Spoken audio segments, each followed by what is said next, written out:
네, 오늘은요, 그 수사를 할 때 과학이 어떤 힘을 가지고 그 범인을 잡고 사건을 해결하는가, 그런 데 대해서 얘기하려고 합니다.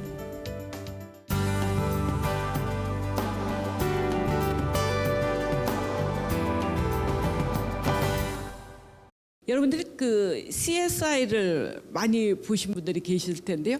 크라임 씬 인베스티게이션입니다. 그 크라임 씬이니까 범죄 현장의 인베스티게이션, 수사를 한다는 뜻이죠. 그래서 이 크라임 씬 인베스티게이션을 보신 분들은 대부분 생각하기에 사건이라는 건 발생하면 한 1시간 이내에 해결이 돼야 된다고 생각을 하시죠. 근데 현실은 절대 그렇게 진행이 될 수가 없고요. 그다음에 또 하나 가장 큰 차이점 중에 하나는 여기 연속교에서 보면 이 사람들이 본인들이 현장에 가서 증거물을 채취해갖고 자기가 실험도 하고 자기가 수사도 해요. 그래서 한 사람이 몇 가지 역할을 하거든요. 근데 현실은 그렇게 하지 않게 돼 있어요. 왜냐하면 내가 범죄 현장에 가서 무슨 증거물을 채취했다 그러면은 그때부터 편견이 생길 수가 있다는 거예요. 어떤 사람이 범인일 거다 생각하니까 그 사람한테만 맞는 걸 갖고 있고 나머지는 버릴 수가 있다 그러거든요. 그래서 편견이 생길 수 있기 때문에 여러분들이 이렇게 TV 같은 데서 큰 사건 났을 때 보면은 TV에서 가서 과학 수사라고 그러고 조끼 입고 나가신 분들 계시죠. 그분들은 경찰이세요. 경찰 중에서 현장에 증거물을 채취하러 가는 분들이세요. 그래서 그분들이 증거물 채취해서 그거를 국과수에 보내요. 그럼 국과수에 있는 분들이 실험을 하시고 실험한 결과를 그 채취하신 그분한테 보내는 게 아니라 또 경찰 보면 형사과라서 수사하시는 분들이 계세요. 그분들한테 그걸 보내요. 그런데 그분들이 그거를 갖고 수사를 해서 범인을 찾는 거거든요. 그래서 세 개의 커다란 축이 연결이 되는 거죠. 그래서 객관성을 굉장히 확보하려고 이제 노력한다는 그런 거거든요. 근데 연속극에서는 뭐 그렇게 하면 좀 안 되겠죠. 일단은 주인공들이 3배로 늘어야 되고 그럼 시청자들이 막 혼동을 하니까 그렇게 하지 않고 있고 그래서 그 차이점이 좀 있고요. 지금부터 몇 건의 사건을 좀 얘기 드리도록 하겠습니다. 뭐 이게 좀 오래된 사건이긴 하겠지만 이게 굉장히 이제 그 국가수 역사라든가 우리나라 과학수사 역사에서 굉장히 중요했기 때문에 제 얘기를 드리는데 이 두 사람이 프랑스 분이고요. 아들 둘하고 프랑스 지금 우리나라 방배동에 보면 프랑스 사람들이 살고 있는 설해마을이라는 데 있어요. 거기서 살고 계셨었어요. 근데 이분들이 프랑스로 다 휴가를 갔어요. 가족이 몽땅. 근데 이 남자분이 여기 일이 있었어요. 한국에서 혼자 귀국을 했어요. 혼자 귀국을 해서 자기가 잠깐 집에 있는 도중에 집에 뭐가 배달이 오느냐면 냉동된 고등어가 배달이 와요. 그래서 냉동된 고등어가 오니까 가족들도 없으니까 냉동고에 넣어야 되겠다고 냉동고를 열어봐요. 열어보는데 냉동고 속에 이상한 까만색 비닐이 있는 거예요. 그래서 이 비닐이 뭔가 그 비닐을 열어봐요. 비닐을 열어봤더니 비닐 속에서 애기 시신이 나온 거예요. 그래서 이 사람이 깜짝 놀라서 다시 냉동고를 봐요. 근데 냉동고에 똑같은 크기의 비닐이 또 있는 거예요. 다시 꺼내서 열어봤더니 거기에서도 아기가 나타난 거예요. 그래서 아기가 둘이 발견이 됐어요. 둘이 발견되니까 이분이 깜짝 놀라서 친구를 통해서 경찰에 신고를 해요. 우리 집에서 이렇게 아기가 둘이 발견이 됐다. 그러니까 이제 경찰에서는 아기 둘을 보니까 아기 둘이 이제 궁금한 점이 참 많죠. 얘네가 누군지 궁금하죠. 그다음에 뭐 왜 여기 있을까 뭐 여러 가지 궁금하지만 경찰에서부터는 아주 중요한 게 그런 게 궁금한 거. 아주 경찰에서는 수사를 해야 되니까 얘네가 살아서 태어났냐 죽어서 태어났냐가 굉장히 중요한 거죠. 그래서 살아서 태어났다 그러면 누군가가 얘를 살해한 게 되잖아요. 살인 사건이 되는 거죠. 죽어서 태어났다는 그건 없는 거고. 그러니까 이제 그런 궁금한 점들을 모두 모아서 이제 국가수에 의뢰를 하는 거거든요. 그래서 우리가 이제 아기들을 둘을 받아봤더니 아기들 둘이 크기가 좀 다르고 그다음에 어쨌든 여러 가지 상황으로 봐서 이제 또 궁금했던 점 하나가 혹시 쌍둥이인가 아닌가. 근데 보니까 쌍둥이는 아닌 거예요. 애들이 크기가 다르고 이런 걸로 봐서. 그래서 쌍둥이는 아니다. 그럼 얘네들이 죽어서 태어났느냐 살아서 태어났느냐는 건 애기들이 태어나자마자 가장 먼저 하는 게 막 태어나자마자 울잖아요. 울으니까 공기를 들어 마시죠. 그래서 폐 속에 공기가 있으면은 살아서 태어난 애들이거든요. 그래서 부검을 해서 보니까 애기 둘 다 폐 속에 공기가 있어요. 그럼 살아서 태어난 애들이라는 걸 알게 된 거죠. 그럼 누군가가 살인 사건이 이제 되는 거였죠. 그런 과정인데 이분이 본인은 이제 가족이 다 프랑스에 있으니까 가야 되겠다고 간다 그러는 거예요. 그래서 그럼 가기 전에 유전자를 남겨놓으라고 이제 얘기를 했죠. 그래서 요즘에 유전자 굉장히 간단하게 채취해요. 유전자 그냥 우리 세포 하나만 있으면 되거든요. 세포 하나만 있으면 되니까 뭐 머리카락 사실은 뽑아도 거리게 묻어 있는 것도 되는데 이 머리카락 같은 경우는 약간 사람들이 따갑다고 느끼니까 그렇게 잘 안 하고요. 많이 하는 게 뭐냐면 면봉 같은 걸 갖고 입 속에 있는 세포를 측정을, 그러니까 우리 입천장 같은 데 묻어 있는 그 세포만 있으면 되거든요. 그래서 이제 그렇게 채취해 놓고 갔어요. 그래서 이 여기 남겨놓은 유전자 갖고 유전자 검사하고, 그다음에 아기 둘한테 조직을 떼서 유전자 검사를 딱 해서 봤더니 너무나 놀랍게도 아기 둘의 아버지가 이 사람인 거예요. 그럼 엄마는 누구냐? 엄마를 찾을 수가 없었어요. 그래서 이 집 이제 집에서 뭐 칫솔도 있었고 머리카락에 묻어 있는 빗도 있었고 그런 걸 갖고 왔고 쭉 실험을 해서 봤는데 칫솔에서부터 남성 유전자가 또 나오는 거예요. 그 이 집 아들들이 있었으니까 그 남성 유전자하고 아기들하고 비교했더니 놀랍게도 엄마가 이 사람이 형제지간인 게 확인이 된 거예요. 그럼 엄마가는 이 사람이다라는 게 얘기가 되는 거죠. 그래서 이 사진이 그때 이분들이 우리가 그걸 발표를 하자마자 프랑스에서 기자회견하는 장면이에요. 절대 믿을 수 없다. 그렇지 않다라고 이제 얘기를 하는 거였거든요. 그래서 여러 가지 이유를 얘기를 하는 거예요. 너무너무 빨리 실험하고 빨리 수사를 했다. 이게 너무 빨리 해서 자기는 믿을 수 없다. 둘째, 또 뭐 칫솔 같은 거 실험했다는 거 믿을 수 없다. 셋째, 이 여성이 임신한 걸 본 사람이 별로 없댄다. 근데 어떻게 믿겠느냐, 뭐 이런 얘기였었거든요. 그래서 굉장히 이제 우리는 억울했지만 그걸 어떻게 할 수가 없는데 프랑스 정부에서 봐서는 어떤 게 이제 되느냐면 자기네 국민이 남의 나라 가서 살인 사건과 관련됐던데 수사를 안 할 수가 없거든요. 그래서 다시 수사가 시작이 됐어요. 그래서 우리한테 아기들 조직을 보내달라 그랬거든요. 그래서 우리가 뭐 조직 그냥 보내준 게 아니라 프랑스 대사관의 영사가 보는 앞에서 조직을 띄어서 외교 행랑에 넣어서 프랑스로 보냈죠. 그래서 프랑스에서 3개 기관에서 실험을 했다고 그래요. 그래서 3개 기관에서 실험했는데 그 결과 일치를 했어요. 그랬더니 그때 이 여성분이 자백을 한 거예요. 내가 걔네들을 그렇게 살해를 했다라고 얘기를 했던 거거든요. 그래서 이분은 그 임신 거부증 같은 그런 병 같은 게 있어서 본인이 임신했다는 걸 거부를 하기 때문에 아기가 태어나게 하면 그게 살해를 했다라는 그런 거였거든요. 근데 이걸 이제 제가 이렇게 장황하게 얘기하는 거는 그 당시에 사실은 처음에는 우리나라 이 과학수사 기술이 인정을 못 받았었어요, 프랑스에서. 근데 나중에 이분이 자백을 하고 이게 우리랑 일치가 하고 그러니까 그때야 프랑스에서 우리나라의 기술을 인정을 하고 본인들이 굉장히 오만했다, 뭐 이런 얘기를 했거든요. 그래서 굉장히 우리나라 과학수사 기술을 세계 속에다 알려주고 우리 국민들한테 자부심을 준 그 사건이 바로 이게 되겠습니다. 그래서 이게 사건이 있었고요. 강호순이라는 사람이 또 있었죠. 어떤 여대생이 보건소를 가서 이를 보고 길을 건너서 버스 정류장에 서 있는 것까지는 확인됐어요.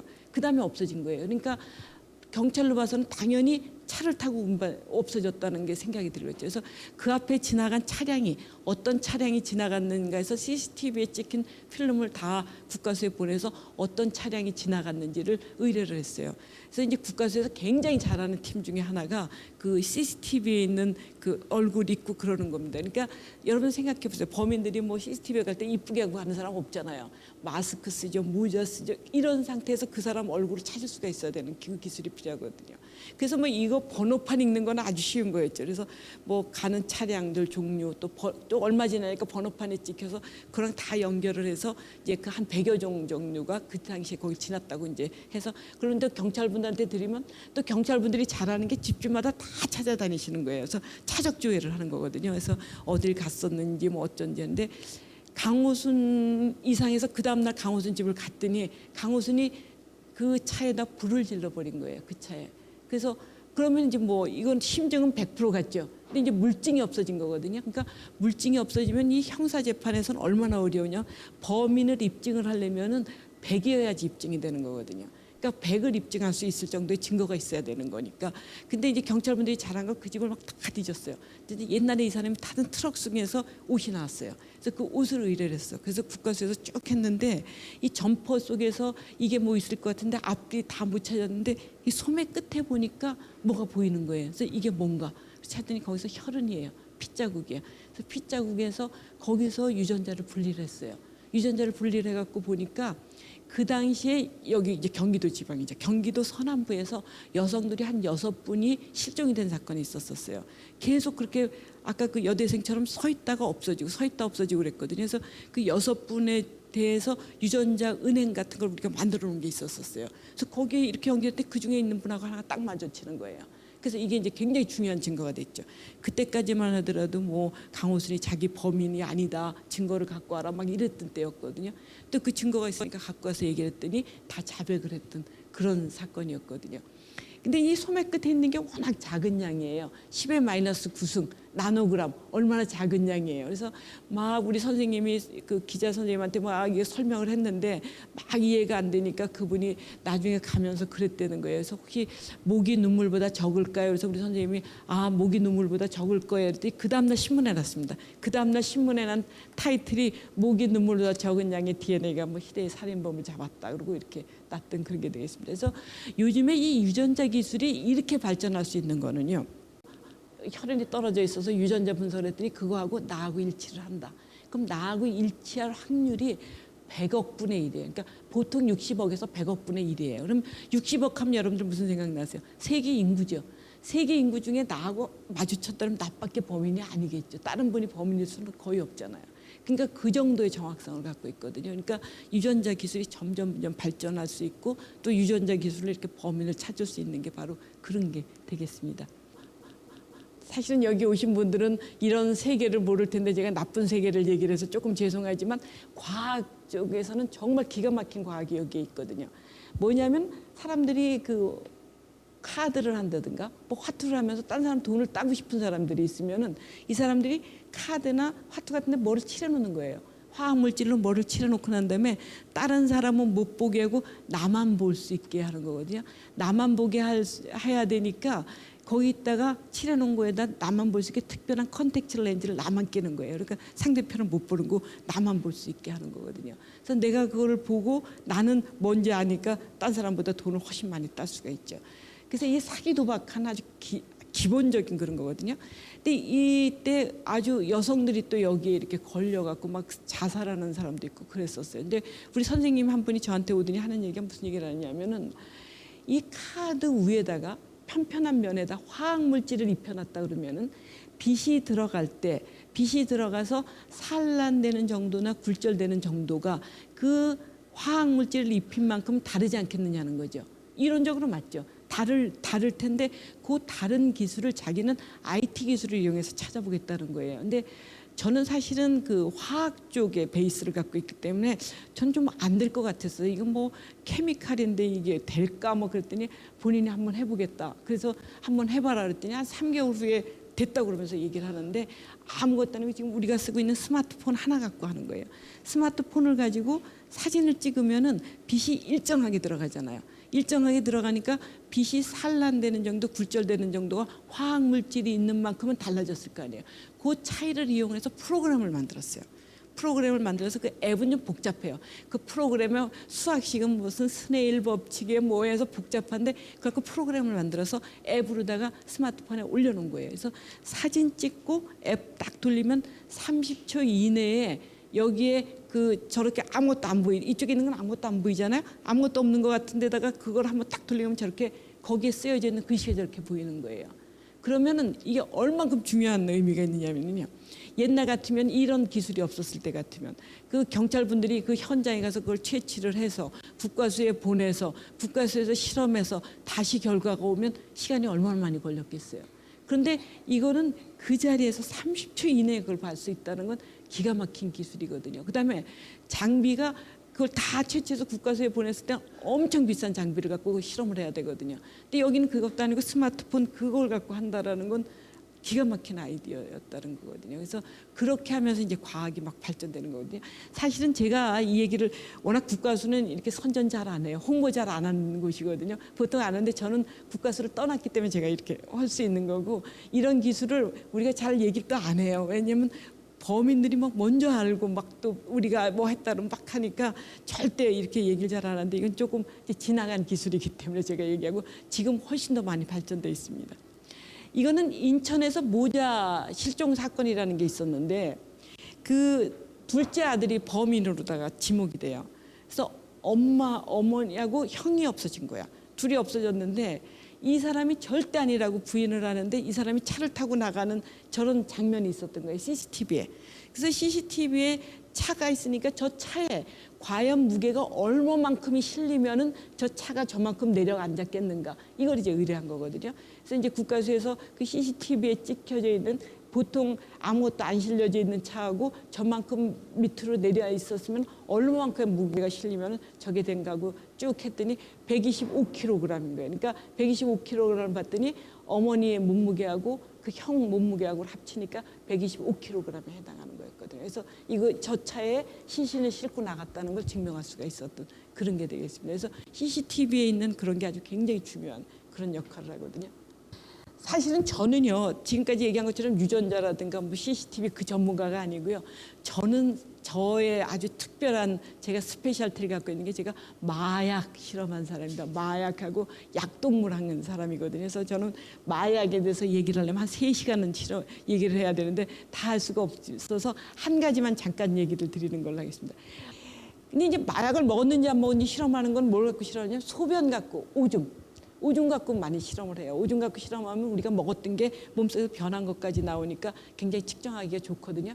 근데 소변 중에서는 한 일주일쯤 지나면 안 나와요. 근데 먹은지 뻔히 아는데 이게 안 나오니까 어떻게 하느냐 해서 개발한 게 모발에서 하는 실험이에요. 모발에서. 그러니까 이 약물을 우리가 먹게 되면은요, 저기 까만색 있는데 그 하얀색 동글동글한 게 지금 약물이라고 생각하시면 되거든요. 이렇게 쭉 가갖고 머리카락으로 가서 혈액하고 같이 머리카락 속에 들어가요. 그다음에 혈액은 다시 나가요. 거기 머리카락 속에 약물이 떨어져 있는 거예요. 그 다음에는 머리가 자라는 거에 따라서 이동이 되거든요. 이게 사실은 정확하게는요 0.8에서 1.3 뭐 이렇게 돼요. 근데 이제 평균적으로 할 때 1cm라고 그래요. 그래서 내가 만약에 6개월 전에 마약을 먹었다 그러면 내 머리 모근으로부터 6cm에 남아 있는 거예요. 굉장히 중요한 이거 기술이에요. 그러니까 대략 머리카락을 봐서 이 사람이 언제쯤 마약을 먹었는지 알 수 있다라는 거거든요. 그래서 이 사람 마약 먹은 그런 시기를 알 수 있거든요. 그래서 내가 만약에 옛날에 마약 먹었지만 나 2개월 전에는 절대 안 먹었다. 그럼 2개월에 안 먹었다는 걸 어떻게 증명을 하겠느냐. 머리카락 갖고 하면 되는 거거든요. 2cm쯤에서 안 나오고 그 전에 나왔다면 그 전에 먹었던 게 증명이 되는 거죠. 그래서 굉장히 중요한 기술이라, 국가수가 갖고 있는 아주 중요한 기술이라, 이게 지금 뭐 동남아시아에서도 많이 배워갖고 갔거든요. 그래서 이 약물 검사하는, 근데 뭐 사실은 이게 우리가 이제 막 국가수에서 이거 개발했다 그러니까 뭐 머리를 삭발하는 사람이 생긴다 뭐 이런 얘기도 있고 그랬었습니다. 그래서 이 어제 머리카락을 갖고 이렇게 검출할 수 있는 게 아주 굉장히 중요한 그런 기술이 되겠습니다.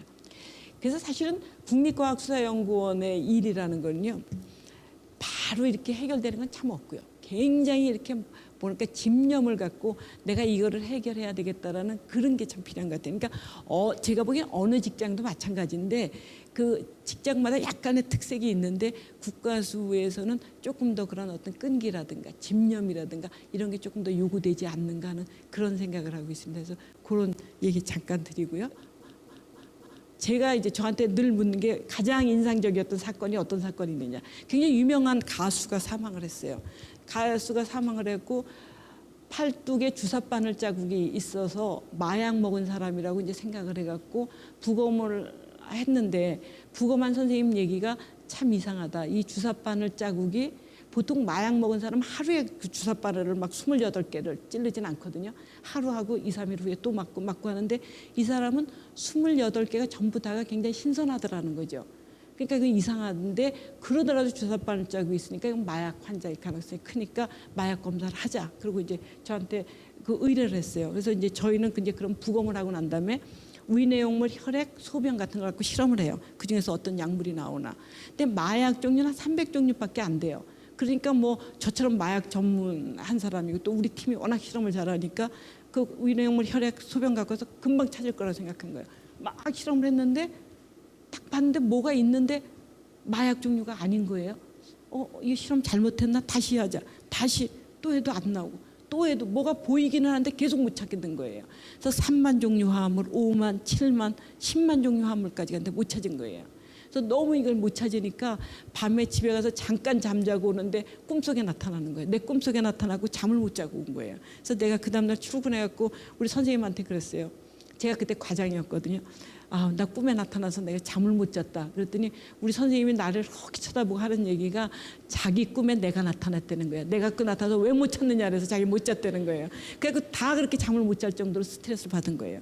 근데 13만 종류 화합물 정도로 갔더니 비슷한 게 있는 거예요. 이건가 보다. 근데 그 당시만 해도 지금처럼 뭐 정보가 많은 게 아니었어서 막 그 정보를 찾아가면서 화학식을 그려가면서 해서 봤더니 딱 하나가 맞다는 게 확실히 들더라고요. 그래서 딱 이게 뭔가 하고 찾았더니 동물 마취약이에요. 그러니까 사람한테 한 번도 쓴 적이 없는 애니멀, 동물한테 쓰이는 마취약이기 때문에 그렇게 찾기가 어려웠던 거거든요. 그래서 그거를 찾음으로 인해서 사건이 또 막 굉장히 반전이 됐고요. 그래서 그게 굉장히 제가 인상적이었던 사건이기 때문에 이제 그런 얘기에서 사실은 정말 집념을 가지고 찾아야지 그런 어떤 단서가 찾아진다라는 그런 게 되겠습니다. 그래서 제가 마지막으로 이 마지막 슬라이드를 하나 더 마지막 설명드리면요. 저한테 오늘 가장 중요하신 분들은 여기 제 강연 들으러 와주신 분이고요. 가장 중요한 시간은 저한테 이 시간이고 가장 중요한 곳은 바로 이곳이 되겠습니다. 그래서 저는 현재가 너무너무 중요하다고 늘 생각을 하거든요. 그래서 과거는 다 지나갔고 미래는 오지도 않았는데 우리가 걱정해봐야 지금 걱정한 거에서 일어날 일이 2%도 안 된다는 거거든요. 그러니까 걱정할 필요가 없다는 거죠. 지금 최선을 다하지 않으면은 미래가 어떻게 될지 알 수가 없는 거니까 지금 이 순간 여기서 최선을 다하는 게 가장 중요하다라는 그런 게 되겠습니다. 그래서 제가 오늘 막 두서없이 앞에부터 얘기를 했는데 오늘 얘기를 하면서 이제 어제 과학 수사가 그래도 이 과학의 힘으로 수사가 이렇게 진행될 수 있고 과학의 힘이 얼마나 중요한가 또 과학에 대한 관심 많이 가져주시고 또 국가수에 대해서도 많이 응원해 주시기를 바라고 여러분들 중에 한 분 정도는 국가수로 가실 수 있으면 제가 아주 큰 행복으로 알고 오늘 강연을 마치는 걸로 하겠습니다. 감사합니다.